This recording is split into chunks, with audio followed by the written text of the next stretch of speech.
And in India, I gave everything up. I gave up my pride. I gave up my idea of self. I gave up my clothes. I gave up my money. I gave up everything. I lived extremely simple in a initially funky ashram in Tiruvannamalai, southern India.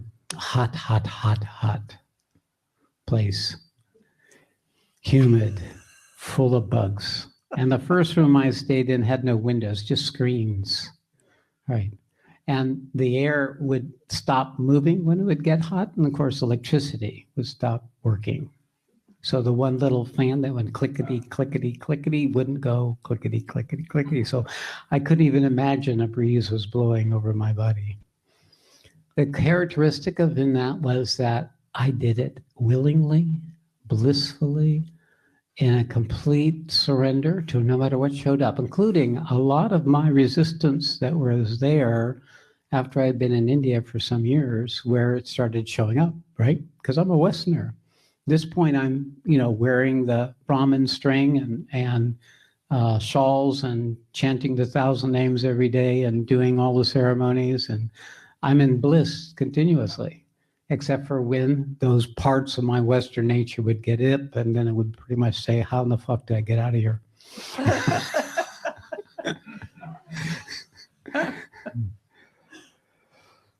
So the nature of this went on, and then after a few years, I started serving my teacher, going back to the United States, and I became his voice in the United States when he was in India.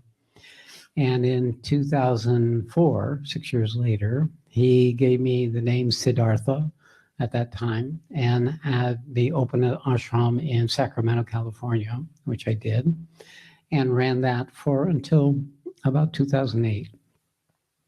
2008, I had a realization that completed everything.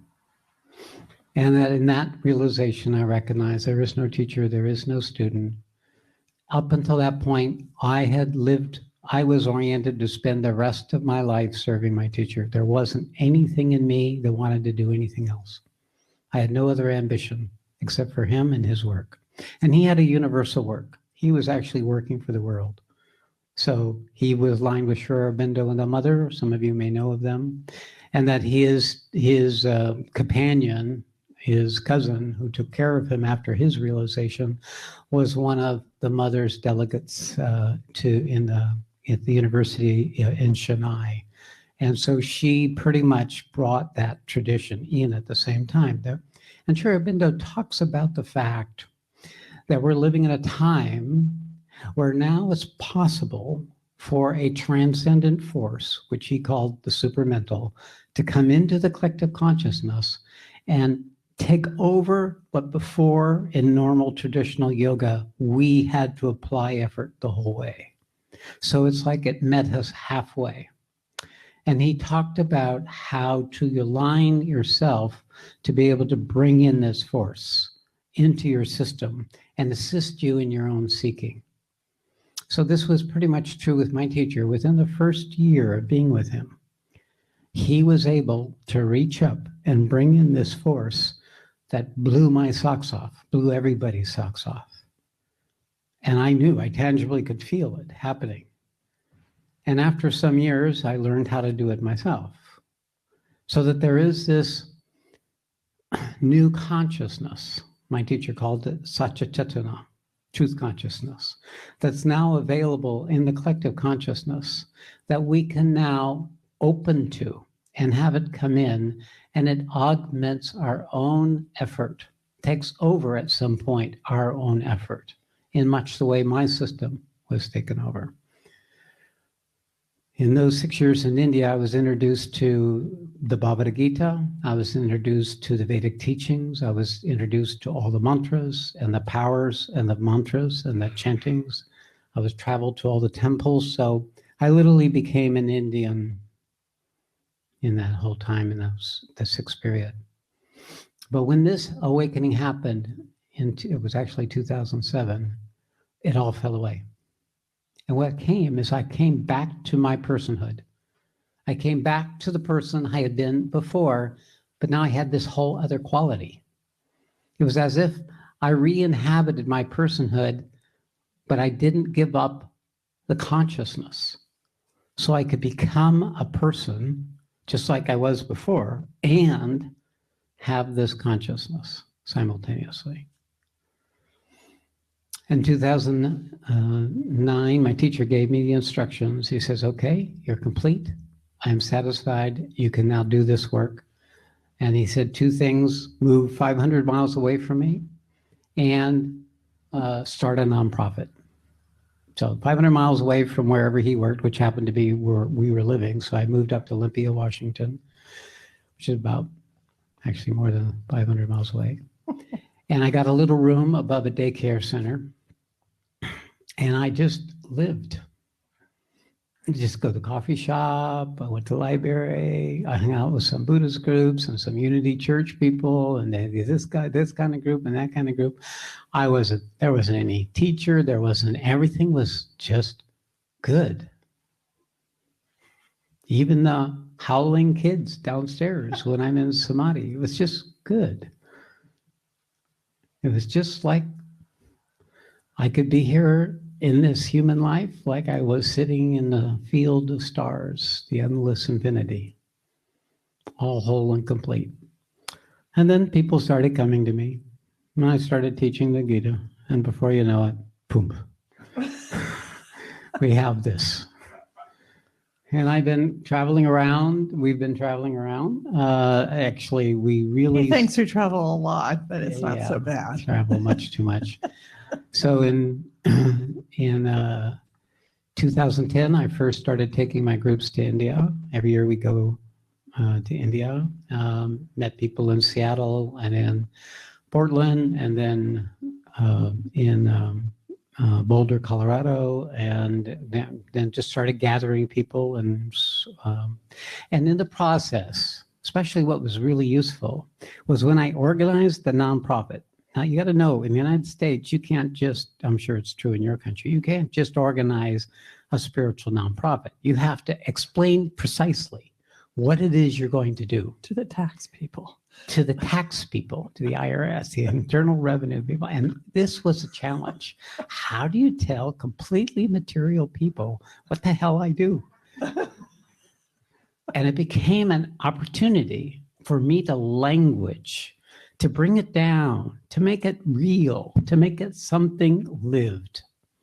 So all my work has three aspects. It has what I'm doing tonight, which is basically an introduction, but it will also be a teaching. Then it is the trainings, which are my programs, the SOT weekends, the 6 days and the 9 days. And then there is this component of manifestation or demonstration projects where I am assisting people in bringing the quality that comes to them when they're with me into their lives and to make it available for others. So up until recently, it's been the first two, teachings and trainings. But in the last 2 years, people are now coming up where they too can carry the force that I can carry, and they can bring it to the people that they work with. So that's the thing in between here. What I discovered is that I am a channel as well as an instrument for this Sat force. Through my body, like an instrument with 5 holes, through my system comes this vibration of truth consciousness to anybody who opens to it. And according to their receptivity, it can awaken, activate at the level of inside out, not just mentally, inside out, the foundational structure of your body, your emotional body, your mental body, so that it can awaken in an integrated way, where it's not about the same severity that I went through, where I stripped everything from my life, but it could be something that you can actually bring into your lived life and in the process become undone in the way that you were and become done anew in the way you're becoming.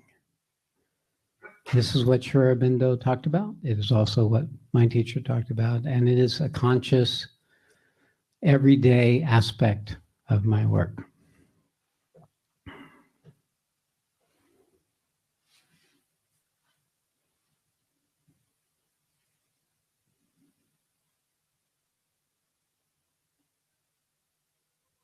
All right. So I want to bring it into the room right here, right now, so all of you know. Something brought you here. This moment, this time together.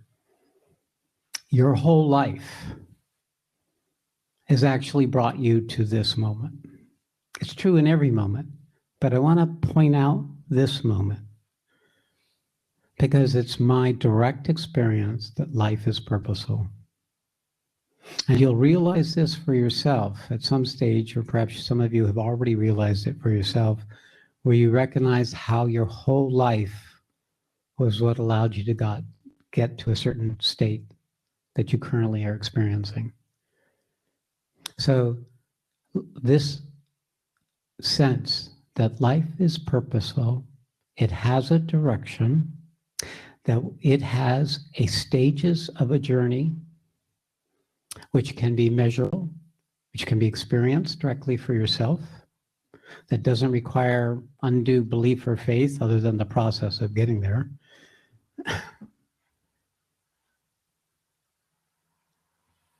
And that every human being is here to fulfill that purpose for themselves. In India, they call this Dharma. Of course, Dharma is a term used in many traditions. It's either the teachings or it's the actions that you take that are aligned with your purpose. See, the nature of being human beings is we have choice. We can choose to act according to our impulses or choose not to. We can choose to act in a new way or choose not to. That unique capacity for intelligent action, to take action that's contrary to our inclination, is an inherent quality of the divinity in each of us. It is, in its essence, drives its authority from the one authority in which all of this has come into existence. That we are, in fact, each of us, a piece of that one original quality of existence that actually existed prior to existence. A quality of consciousness prior to actually consciousness. We can call it the soul. And from that speck, from that fragment, we have our self-awareness. We have our self-existence. We can know we exist. We can be fully aware of our own existence.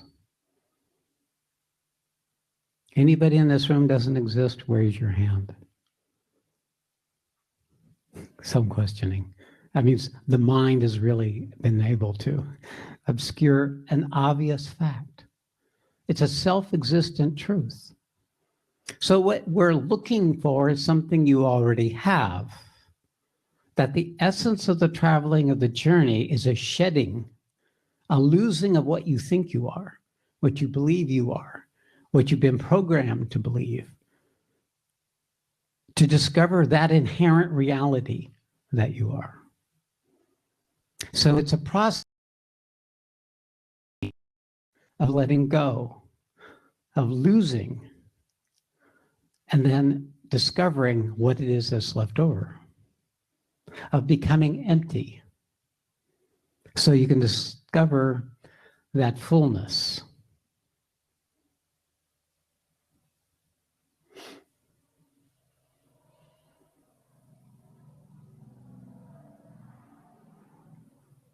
Okay, for me, this is a self-evident truth, but I realize it's not for many of you. It doesn't make any difference what your past has been. It doesn't make any difference if you've had an awakening or not, because often awakenings occur without you noticing them. Usually awakening experiences are for the ego their worst nightmare. One of the evidence of awakenings is people's story of the awful thing that happened to them. Because from the point of view of our separative egoing identity, which is nothing but a compensating structure for consciousness,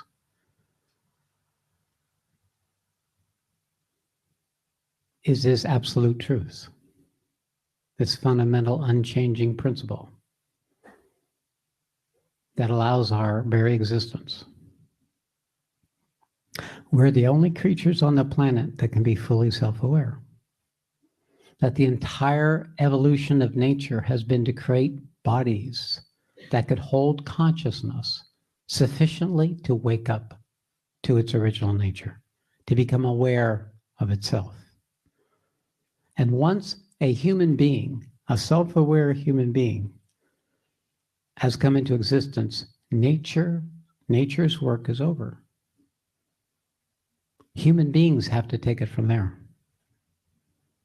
We're the ones that have to create this new reality.